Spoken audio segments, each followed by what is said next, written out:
What's up guys, Sean here, and in this video I'm going to be opening up this box from Wiha. This has my replacement Torx drivers that they sent out. Wiha has a no hassle warranty or no hassle guarantee, and after over a year of everyday use, my soft touch Torx drivers finally were starting to show some wear. And we're getting to the point that I wasn't comfortable using them on customers' knives. So I reached out to Wiha to find out if their no hassle guarantee was truly no hassle. And I was pleasantly surprised to find out that it is truly no hassle. And they truly care about their customers. So big shout out to Wiha. Major props to them for their excellent products and their excellent customer service. So let's crack into this. First, I'm going to show you what I'm carrying today. Have my River's Edge Cutlery exclusive SPYDERCO Manix 2 and CTS 204P blade steel. If you're not familiar with that, it's essentially the same thing as 20 CV or M390. It's just 3 different steel manufacturers. So you have Crucible, makes CPM 20 CV. Any steels that you see CPM in front of is made by Crucible, and I believe they are out of New York. Then you have Carpenter, which forget where they're out of. I think they're US, but that is CTS. So you have CTS XHP and you have CTS 204P. That's the you know, the 2 popular ones that they produce. And you know, both excellent blade steels. And then you have Bowler. Bowler makes M390. They make a whole lot of stuff, and I think they might be over in Europe, actually. I could be completely mistaken, but you know, if they're all 3 are made in the US, hey, that is excellent. But for some reason, I had it in my mind that they might be over in Europe. So, I don't know. But I know that's the, you know, 3 steel manufacturers. The most common one that you'll see on a lot of knife steels from SPYDERCO, one of their most used manufacturers is Crucible.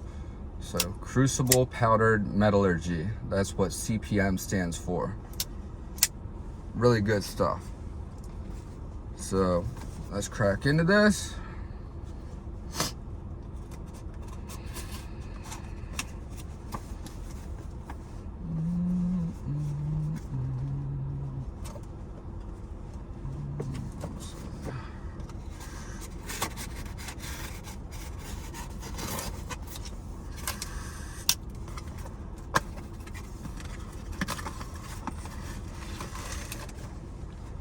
Alright. Oh baby. Heck yeah. Alright, so they replaced the 3 drivers that I told them worn out, which was my T8 in the soft touch, my T10 in the soft touch, and my T6 in the soft touch. And they also sent a T8, a T10, and a T6 in their Torx Plus. So their Torx Plus, instead of their star, the Torx star head of the Torx coming to you know, fine points, they're slightly rounded, more like a flower versus a star. I don't think it is you know, that extreme. You can barely see a difference. It's very slight, but I believe the purpose of them is to kind of better fill out and be a tighter fit for certain Torx screws. So depending on who manufactures the specific Torx screws that are going into your knife, you know, one might fit tighter than the other. Now, from my previous experience, the standard Wiha Torx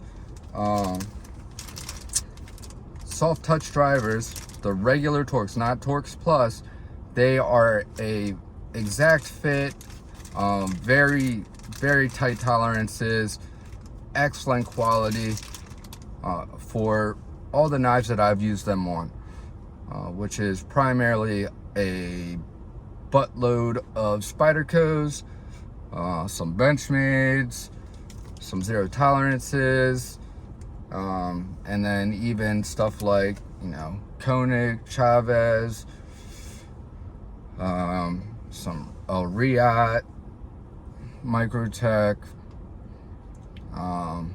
Hinders have like 20 different types of screws, but there is like 1 or 2 Torx screws on them. I don't know, I'm having a brain fart, but you know, pretty much most of your, you know, popular knives these days have Torx hardware. So yeah, the standard Torx is definitely a safe way to go, but now that I have these in hand, I'm going to be actually checking these out, and before giving a recommendation or a go-ahead that they are safe to use and that I would actually recommend them, or saying that they are better, I'm going to verify that for myself before recommending it to you guys. So make sure you wait before going ahead and ordering the Torx Plus for me to verify that these are actually adequate for your knife hardware. But I just wanted to share this experience with you guys. If you watched the video that I posted like a week ago, I posted that right after having the conversation with Wiha. I emailed them, you know, their customer support line, and I was really excited and happy about my experience, you know, my conversation, how that went.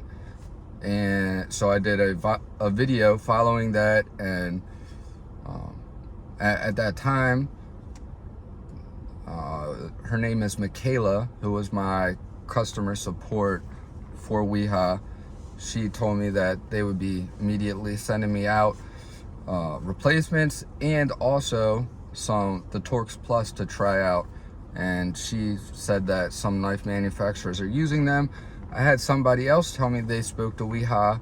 They apparently spoke to a different person who said the complete opposite, that, you know, Torx Plus are not good for knife hardware.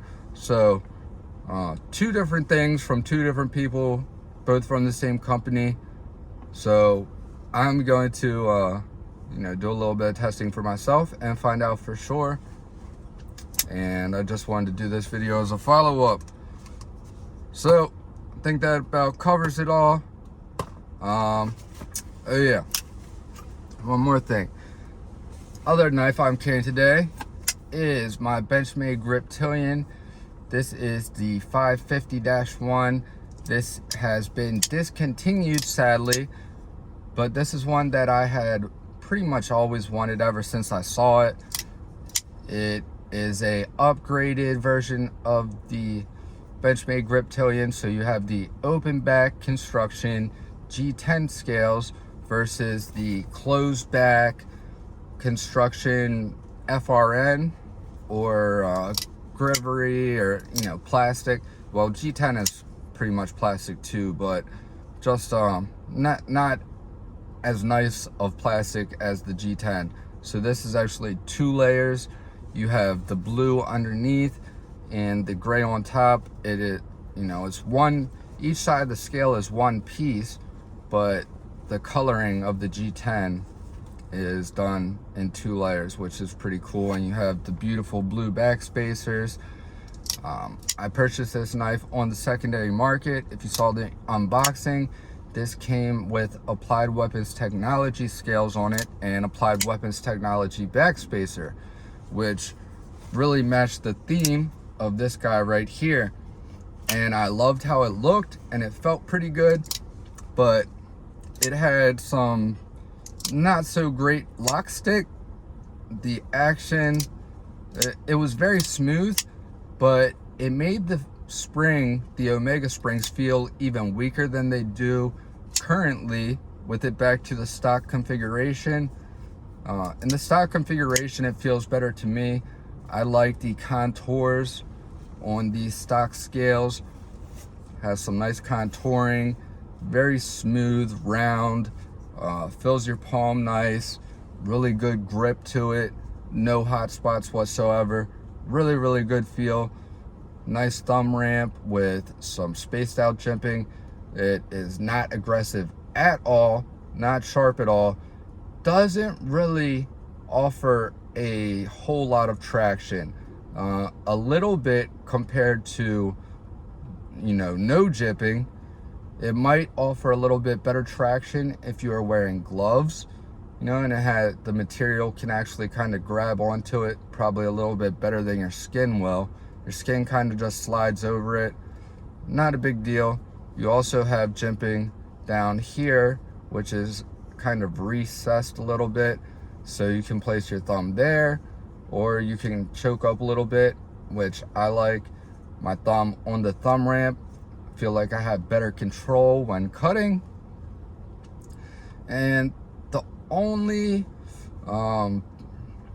the only real downside to the design of this knife so far that I've found compared to my beloved Spydercos is that you don't have any way to really choke up like you do on Spydercos. Pretty much the majority of Spyderco models have this forward choil right here.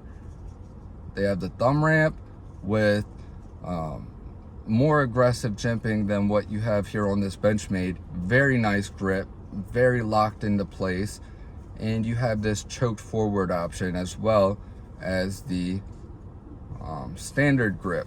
So with this, you only have the standard grip and you're about the same distance back from the blade, which is perfectly fine when you're, you know, breaking down cardboard and stuff. I've actually found that when I'm choked up in this position, I like this better for cutting, but I oftentimes cut my finger on the cardboard that I'm cutting. And if you've never had a cardboard cut, it's like 10 paper cuts in one. The cardboard cut is really nasty, doesn't feel pleasant. I'd much rather accidentally cut myself with one of my knives than get a cardboard cut. I mean, they are just really unpleasant. So when you're back here, you are a safer distance away from that cardboard, much less chance or a much reduced risk of having the cardboard that you are breaking down cut you. So there is that factor. So it's not the end of the world that you can't choke up on it. It's just an extra feature that I like the option if I did want to choke up. I mean, you can put your finger up here, but you are really close to that corner of the edge, and you know, you can easily end up cutting yourself. But I have done a little bit of cutting with this. It still has the factory edge. Out of my 4 newest knives, these two had the best factory edges. This one came in at 119 on the best tester, and this one came in at like 149 or 151, which are both adequate for factory edges. The Benchmade 940 in M4 blade steel, that came in at like 170 something, and the or no, maybe that was 181 or 191, And the cold steel code 4 in CTS XHP blade steel, that came in at like 161 or 171. So I have all the best tests from when I first got them written down.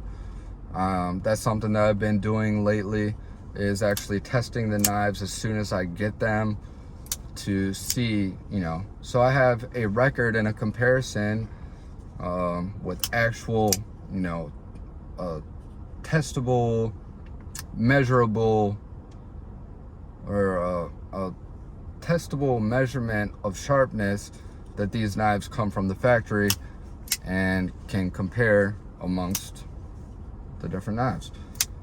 Wow, that I'm having a really hard time putting words together this morning, but just some stuff I wanted to share with you guys. I am liking this a lot more with the stock scales on it now. I do have some replacement Omega springs on the way, not from BENCHMADE, of course, because BENCHMADE does not send out Omega springs. They are aftermarket, you know, somebody, I guess, makes them and sells them. I've actually made replacement Omega springs myself before, which I have on my first 940 and my BENCHMADE BUGOUT. But this Griptillian and the M4 940 that I just got, those both still have the original Omega springs. The 940 action is excellent, super snappy, great action, which is pretty much all that knife is going to see for the time being. I don't really have any overwhelming desire to put that knife through its paces, because I already have extensive use experience with the BENCHMADE 940. That was one of my first nicer knives that I ever had, and it's one of the knives that I actually taught myself to sharpen on. And when I first started sharpening, that was freehand, and then I went on to the fixed angle systems. So I have a ton of experience with that. I carried that solely for a long time, you know, for at least a year or two. That and my SPYDERCO, my first SPYDERCO Paramilitary 2 and S30V blade steel, those were my first two nicer knives. So you know, I have more use experience on the 940 and PM2 pretty much than any other knife, because once I got, you know, went crazy into the hobby, I started acquiring knives at such a rapid rate, and I want to use all of them, so I'm constantly alternating, and I'm not spending a ton of time with only one specific model any longer. So it takes a lot longer for me to get the same extent of experience with a knife. So anyways, I already went through all that with the 940. The one that I have now, I already have a ton of knives in M4 that I've sharpened and I'm using. And, you know, I have a ton of knives with better blade geometry, better cutting geometry, different blade steels and stuff that, well, I mean, I have a good amount of experience with most blade steels now, but I just don't have any reason to sharpen it, because I'm honestly probably not going to be grabbing that one to use when it comes to cutting, you know.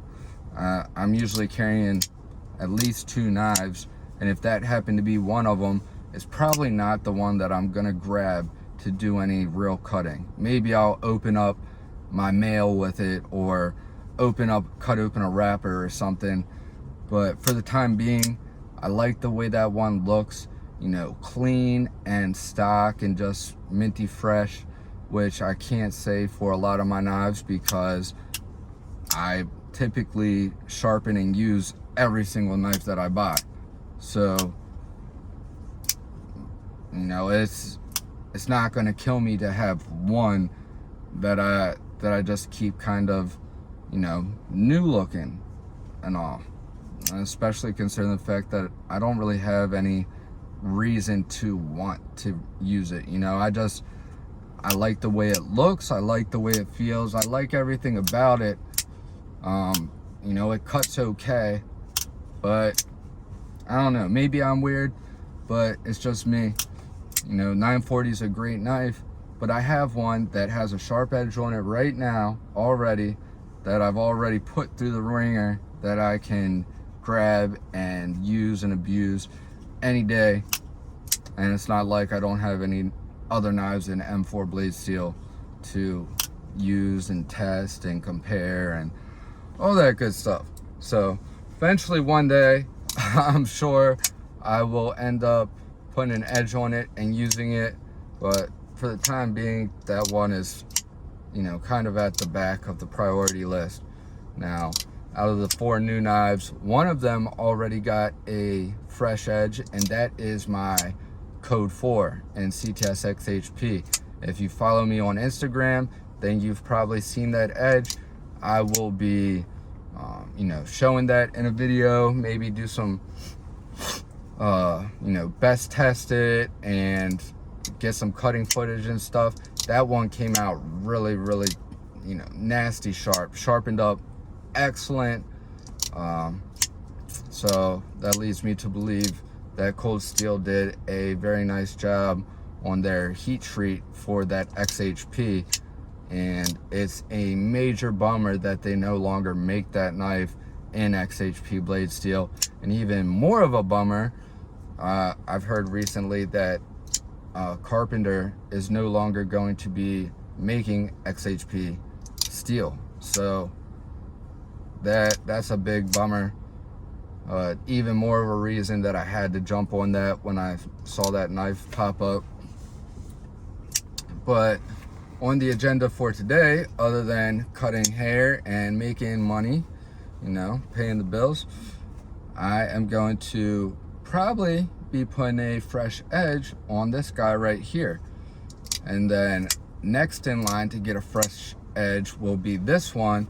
But being that this is essentially my most prized knife at the moment, I've been carrying it every day, every second of the day, even sleeping with it since I got it.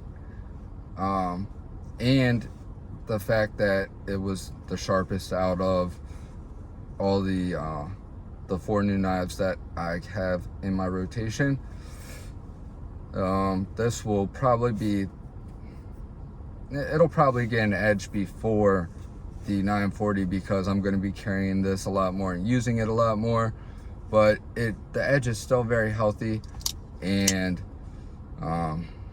you know, I'm not in a hurry to really hard use this and abuse it. I want to, you know, I've been using it. It's not a safe queen, but it's not one that I'm really gonna put through the ringer, at least not yet, just because it is, you know, a more limited knife. It's you know, it's expensive if I wanted to replace it, because you know, there's not an abundance of them. There was only so many made, and on the secondary market you're going to be paying around $300 to get your hands on one. So definitely I'm going to be taking care of this, but at the same time, you know, I mean, I use pretty much every knife. I have no knives that sit in a box, okay, or just sit in the case and don't see any use. Some knives you know, I carry them more so than use them,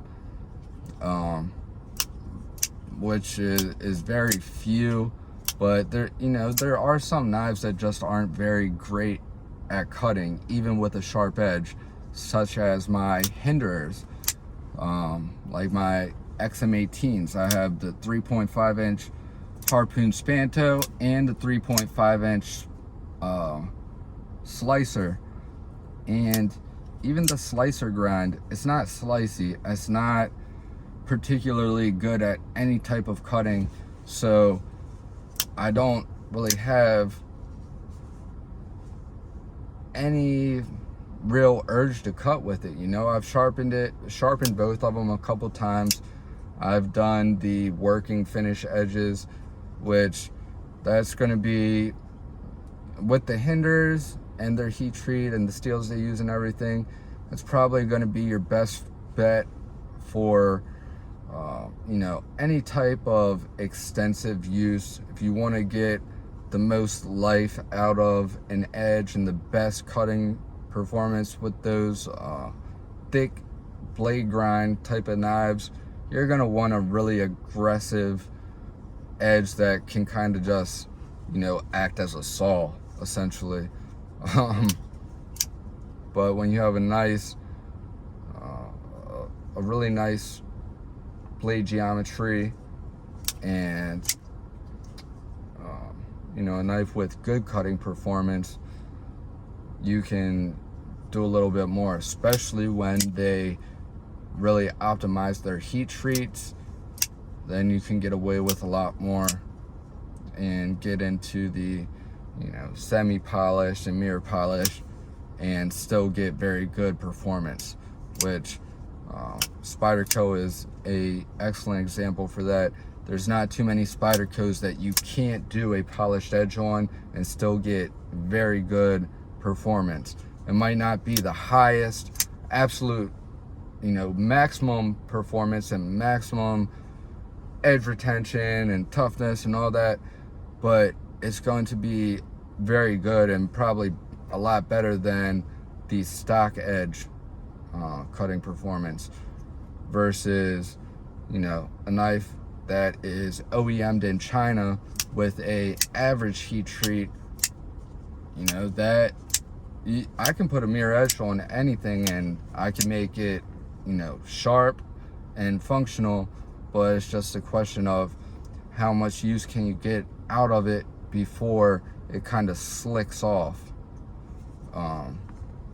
And you know, that can also be affected by the type of stones that you use or type of plates, or I guess the proper term would be the type of abrasives that you use to sharpen it. So if you're sharpening it with diamond plates or resin bonded diamonds, you're going to probably get a lot better cutting performance out of a more polished edge versus if you were to do that polished edge with like Arkansas stones and ceramics and translucent and aluminum oxide type of stones, water stones, Japanese water stones, all that kind of stuff, all the natural stones. That is going to give you, you know, you might be able to get a very beautiful polished edge, a very sharp edge, and you might, those stones may give you a sharper, longer lasting edge on certain steels. But typically when it comes to the powdered metallurgy, the super steels, specifically the ones that well, pretty much all the powder metallurgy steels, you're going to get better cutting performance and longer cutting performance through all the, you know, through the entire range of grits and finishes with the diamonds, and it's going to be much more aggressive. It's going to have a lot more bite even at those higher grits and the higher polished finishes. It just has to do with the way that the diamonds cut versus, you know, certain other stones. So anyways, I've been rambling for a really long time. I need to get my butt to work. So thank you all for watching. I love you guys. Jesus loves you. Hope you all have a great day, and hopefully I'll be seeing you guys later. I'm gonna try to do some kind of video footage today if I have any downtime at work, but I might not, because this is Christmas week, the week leading up to Christmas, and yesterday was my busiest. Tuesday is like my Monday. I work Tuesday through Saturday, so it was my busiest first day of my work week in months. So hopefully the rest of the week continues to be that busy, and if that's the case, I will be not so stressed out. Things won't be quite as tight. So anyway, guys, that's gonna wrap it up for this one. Love you guys. Jesus loves you. Peace.